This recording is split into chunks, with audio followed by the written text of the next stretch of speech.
Hello, today I'll be talking about the Vietnamese migration that occurred between the years 1975 to 1981. Vietnam was waging war against the United States in 1975. During the war, many Vietnamese illegally migrated to Australia.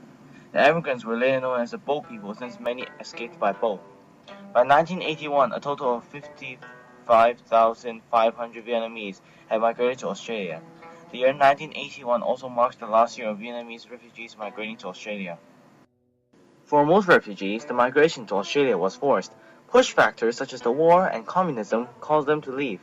The war was one of the push factors because the war destroyed their homes and threatened their lives. Also, there was no free speech.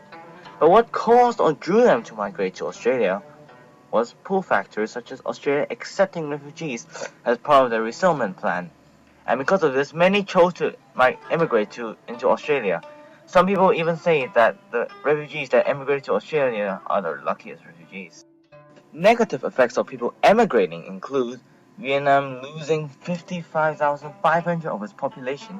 This resulted in lack of workers to work and help rebuild Vietnam, so it would take more time and effort, and separation of family. However, some positive effects include finance being focused on rebuilding Vietnam rather than feeding the population. Positive effects of Vietnam immigrating to Australia were sudden population increase, which resulted in business prospering caused by more workers. However, negative effects include sudden need to feed more people and provide them with shelter and jobs.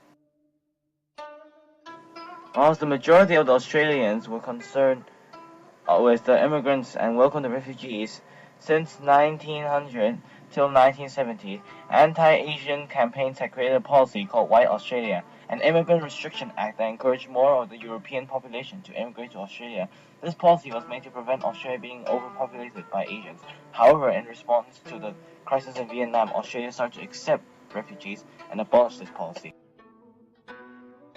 However, even though they abolished this policy, this was not the end of the criticisms towards the immigrants. In 1996, a politician called Pauline Hanson made a speech, later known as the Maiden Speech, where she criticized that the immigrants would overpopulate their land. She also thought that Australia should abolish its multiculturalism. However, after receiving many death threats and even making a goodbye video just in case she gets assassinated, she left politics. Although she still stands by her point, she is emigrating to UK, stating, "Once it was a common for them to own their own home, not now. It's a harder place. Sadly, the land of opportunity is no longer applicable." Her speech made negative impacts, such as her supporters sending letters with a lot of foul language to Asian immigrants.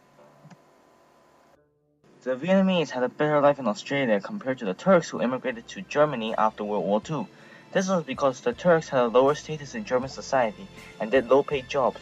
However, Vietnamese in Australia did not have low status, and many later gained jobs with high reputations such as professors, doctors, and lawyers.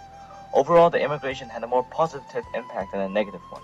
My mother, who was a refugee, suggested that this affected her because through this migration, she gained her freedom from the communists.